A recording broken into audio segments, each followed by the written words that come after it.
At 79 years old, Goldie Hawn, the vibrant symbol of Hollywood's heyday, is finally bringing an end to a chapter that has been discreetly hidden. The films, the accolades, or even the celebrity aren't important. It's far more personal than that. Furthermore, it's not the man you believe. She's finally being clean about who has always had her heart. Nobody anticipated the unexpected Oscars moment or the shocking disclosures. She had no intention of sharing this narrative until the end of her life. And everything shifted in one very genuine moment.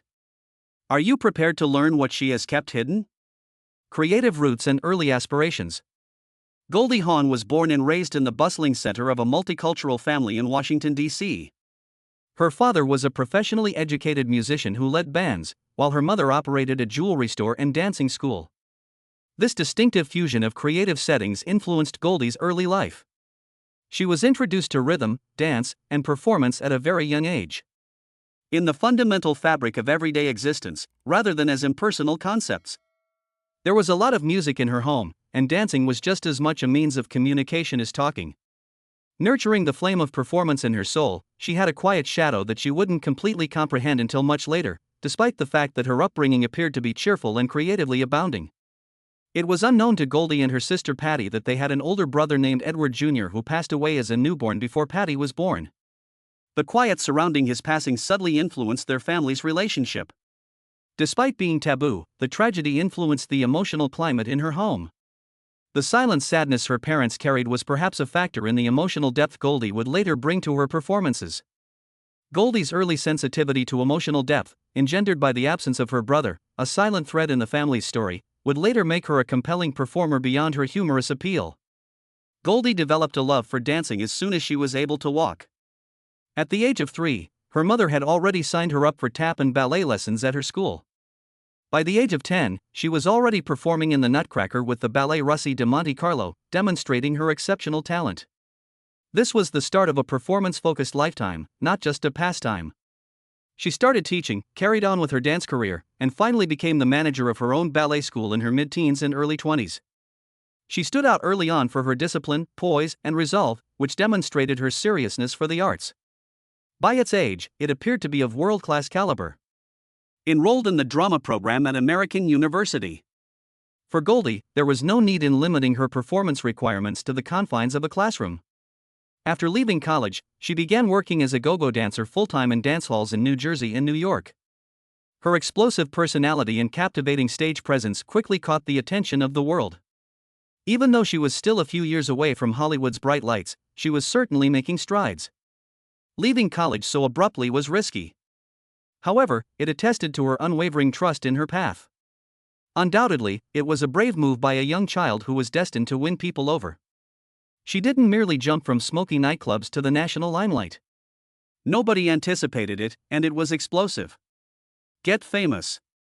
Goldie Hawn's ascent to fame started with a brilliant burst of laughing. She became a cast member of Rowan and Martin's Laugh-In in 1968, a highly popular sketch comedy program that helped define television humor for a decade.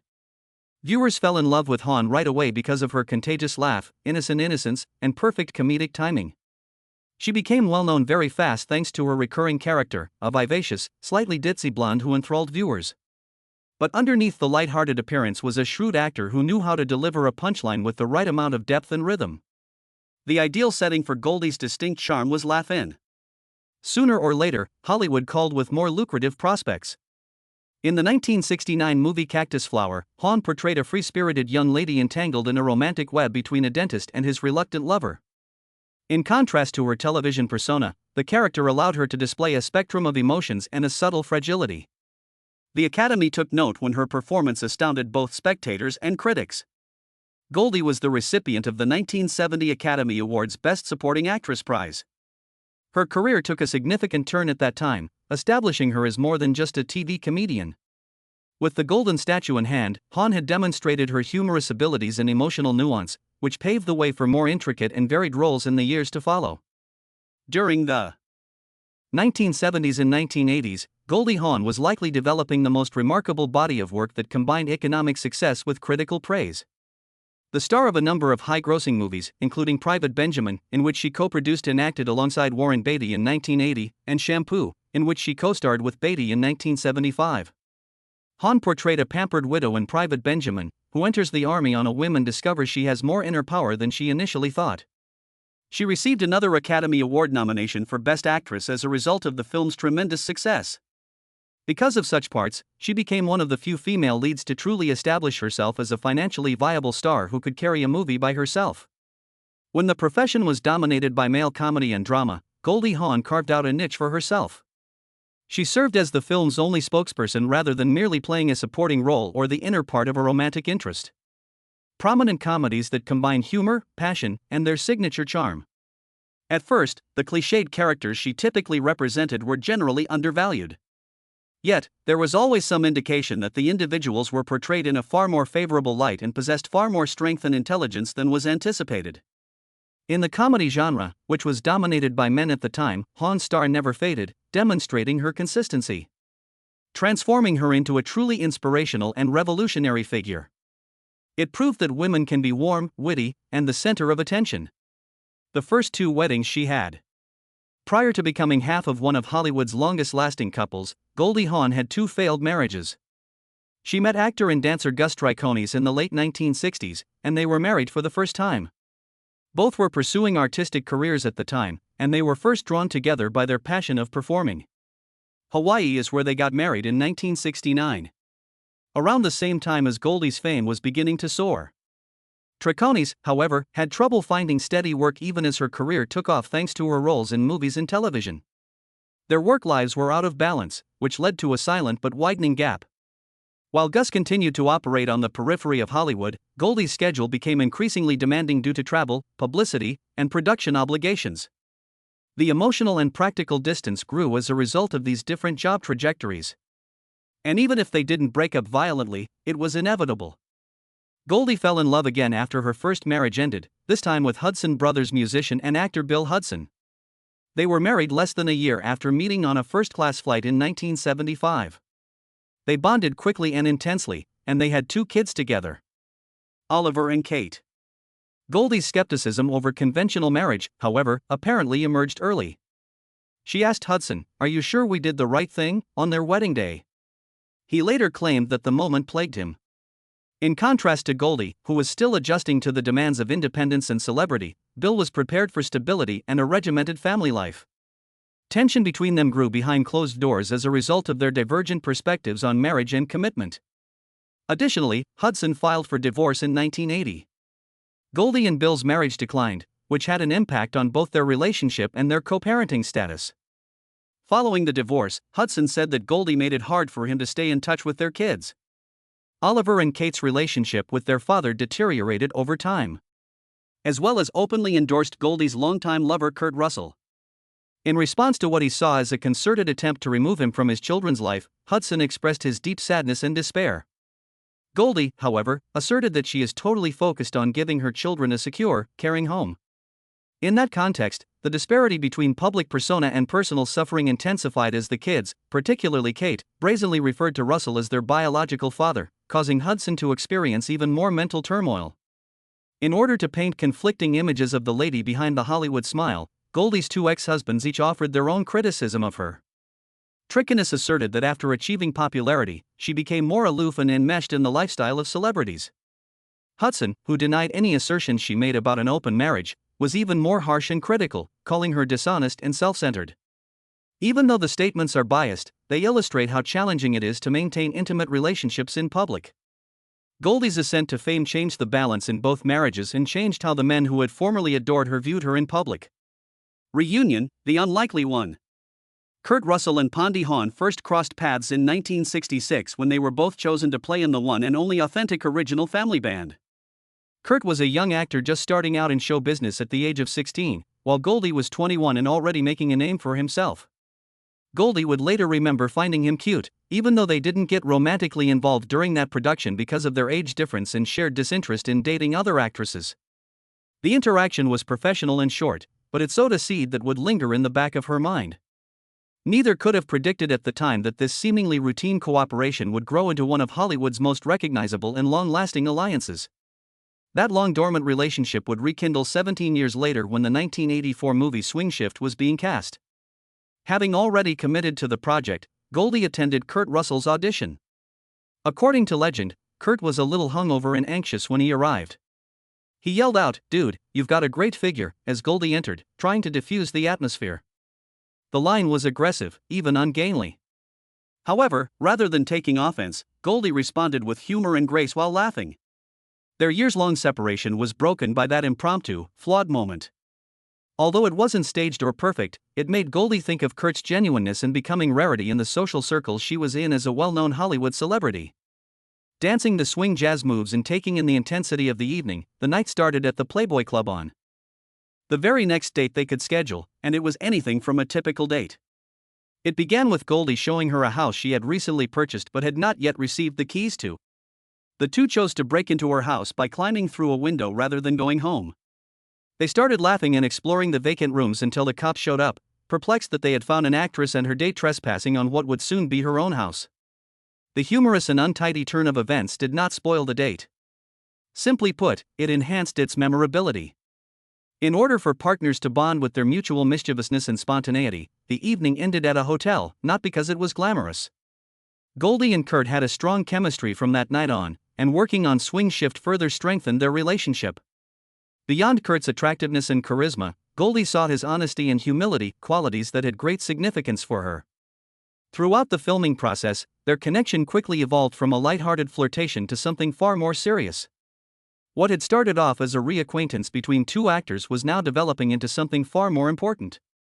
In addition to a husband, Goldie recognized in Kurt a person she could truly trust. A man who was interested in her own self, not her celebrity. It was official, they were in love. Not with much fanfare, but with genuine laughs. And it had been 17 years since that spark extinguished. Creating a blended family. The way Kurt Russell handled her kids was one of the first things Goldie Hawn noticed about him when they started dating in the early 1980s, not just his charm or good looks. Goldie was a single mother at the time to two young children, Oliver and Kate Hudson. During filming, she took them to the Swing Shift set and silently observed Kurt's interactions with them. He was naturally at ease with them, and that was what made a big impression. He wasn't attempting to impress them. All he did was show them patience, kindness, and sincere concern. He could be more than just a boyfriend, Goldie later said, after she saw him with her children. The idea of her having children was not something he simply accepted. Accepting that, he entered their lives with calm, considerate attention. When Wyatt Russell, their son, was born in 1986, their family grew. At that point, Kurt had completely assimilated into Oliver and Kate's lives, and Goldie had developed a close relationship with Boston, Kurt's kid from a previous relationship. They came together to form a genuinely blended family that went against the grain of Hollywood. Only ours were marked, not the distinction between hers and his. The half-siblings Wyatt grew up with never felt half anything. Goldie and Kurt put unity above structure, allowing love to guide them instead of allowing biology to set limits. Their family grew stronger every year in a society when families frequently break down under stress. Goldie and Kurt's decision to keep marriage out of their lives was the most important part of family life, as it left everyone in the dark and confused. In stark contrast to the outside world, they believed that laws were not necessary for their union to be accepted. Instead of any priceless wedding ring, what meant most to them was that they woke up every day and made the decision to be together without outside pressure. Instead of so-called bits of paper, love in this context meant action commitment. As Kurt once said, "It's not about the show. Relationships are at the center." It would provide an example of a completely different kind of partnership for their children, one that was based on respect, individual independence, and a strong bond that didn't seem to be derived from customs. Kurt, who was raised more traditionally, and Goldie, who has been divorced twice, discovered common parenting styles. Core principles like honesty, emotional transparency, and original thought were widely instilled in them. The casa was cultivated with love, humor, and support for one another, although it was not the most established or strictly regulated. In order to establish a lovely balance, Goldie supported everyone while adding individuality. They will talk about the strange atmosphere they grew up in with great depth and emotion if they speak to their kids now. Boundaries were maintained, love was always the rule, and everyone, regardless of background, fit in. Quiet devotion may have formed the foundation of their family life, but once the spotlight was on them, some amazing things happened. Love in public, strength in private. Kurt Russell and Goldie Hawn have always managed to combine genuine warmth with public appearances in a special way. Their joint presentation at the 1989 Academy Awards stands as one of their most memorable moments. We'll talk about it later tonight. Goldie asked jokingly whether Kurt's remark was a marriage proposal, to which he replied slyly. Their natural chemistry and casual banter delighted the audience. That was quintessential Goldie and witty, loving, and perfectly in time. A few years later, in 1996, Goldie made another appearance with Diane Keaton and Bette Midler at the inaugural Wives Club premiere. Instead of taking center stage, Kurt stood next to her with a silent sense of pride, reaffirming the power of their alliance without using words. Red carpets weren't the only place where they worked their magic together. They co-starred in the 1987 romantic comedy Overboard, which swiftly won over fans. Their on-screen chemistry was demonstrated in the movie, which skillfully combined tenderness, charm, and humor in a way that seemed completely real. It wasn't dramatic narrative developments that made their chemistry obvious, rather, it was the genuineness of their bond. In 2018, decades later, they made a comeback on cinema as Santa and Mrs. Claus in The Christmas Chronicles. In the first film, Goldie's part was limited, but, in the second film, The Christmas Chronicles 2, viewers were able to witness their on-screen interaction once more.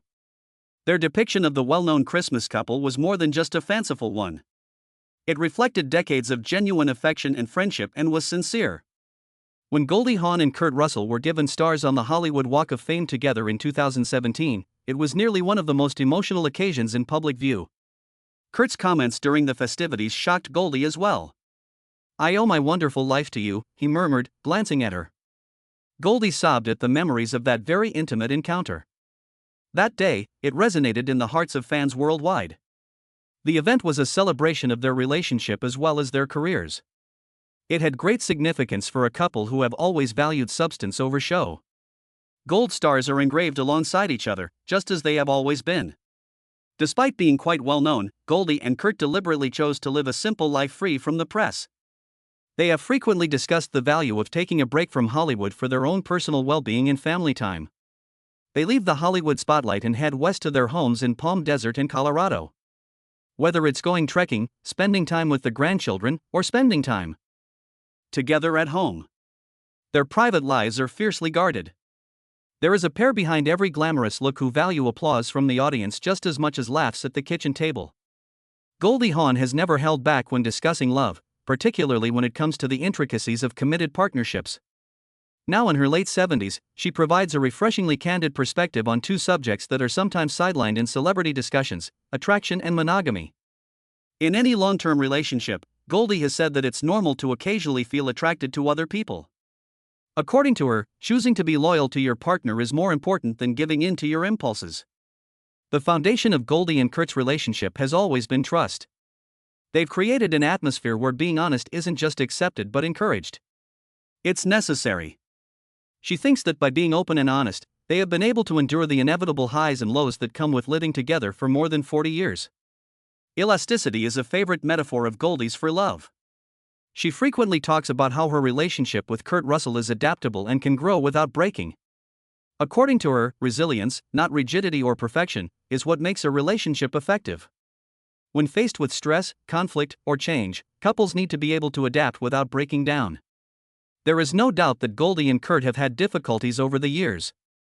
From the difficulties of raising a blended family to the pressures of career life in Hollywood. But, in large part, because they never insisted on perpetual harmony, their relationship has endured. Rather, they made room for emotional development and personal growth, believing that the essence of their relationship would endure. The key to their relationship's survival over the years has been their humor. It would be accurate to describe Goldie and Kurt as individuals who rarely lose their lighthearted repartee, whether they are at a red carpet event or in their most intimate moments at home. According to Goldie, their relationship tends to endure because they find delight in the little things in life, and laughter is and always will be the glue that keeps them together. Even so, mutual regard could be demonstrated through laughter. In each interview with the media, both give it high acclaim. Remembering that they are individuals on their own, they converse as lovers. And because egos are raised at all levels in show business, this has cleared the way for the development of an environment that is supportive rather than competitive. Their exuberance isn't just for show. It is a positive indication of the emotional detachment that arises when you realize that you genuinely value and comprehend someone's honesty. Health revelation and fallout. One of the most unexpectedly moving moments of the 2025 Academy Awards was Goldie Hawn's performance. It was an uncensored moment of vulnerability, not a staged speech or dramatic performance. As she and Andrew Garfield presented the Best Animated Feature award, Goldie openly disclosed that she was having visual problems. "I cannot see at all." In reference to the cataracts that had recently impacted her vision, she said, I am." Without feigning anything, her comments instantly silenced the room. Goldie's admission was a raw and genuine moment in a setting that is frequently characterized by well-polished appearances and meticulously practiced lines. It wasn't ostentatious or calculated. It was simple and straightforward. That's why it struck a chord. Andrew Garfield dealt to the situation with kindness and dignity. Her confession obviously touched him, so he stepped in to assist her in reading the candidates and walked her through the remainder of the presentation. They had a modest but very human discussion. Garfield didn't take center stage or make the occasion about him. Rather, he provided silent encouragement that helped Goldie keep her composure on stage. They displayed a generosity that is rarely highlighted during awards season by navigating the situation together in a way that felt natural and caring. Goldie remained composed and resilient in real time, despite being momentarily rattled. In a huge event, it was a minor gesture, yet it resonated with audiences at home and in the room. The media responded quickly and with a great deal of sympathy in the hours and days that followed. The followers praised Goldie's bravery, stating that the specific moments were courageous, sincere, and incredibly human. Fans and other celebrities alike sent heartfelt thoughts in droves on the social media platforms. Many were taken aback by her forthright and composed handling of such a personal obstacle, in addition to the disclosure itself. It was remarkable that she was willing to talk about something as delicate as vision loss in a field that always prioritizes appearances. It generated public debates on grace, health, and aging.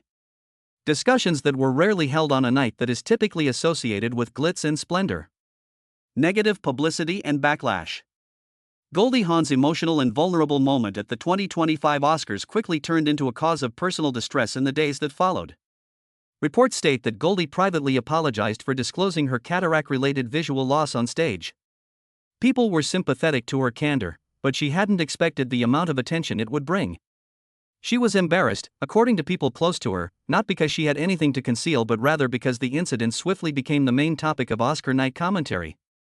Headlines, soundbites, and social media threads were now analyzing what she had meant to be a succinct, candid comment. She felt vulnerable in unexpected ways as a result of the unexpected attention. The unease was exacerbated by a surge of media conjecture on Goldie's presence at the wedding.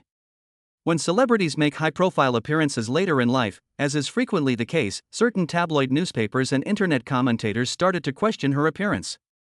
Although there was no concrete proof, several media conjectured that she might have had fillers or facelifts. Although Goldie has never verified any such treatments, rumors of them spread. Her poise and charisma on stage were diminished by the opinions of critics and purported experts. Attention was drawn to her attractive attributes rather than her job or her role at the Oscars. An old Hollywood trend that has long afflicted older women more than their male counterparts. Her presence at the Oscars was overshadowed by the controversy surrounding Goldie. She was present to give a distinguished award and to praise the animators alongside Andrew Garfield. Everyone's attention was diverted from the winners and nominees to the rumors circulating about Goldie's health issue.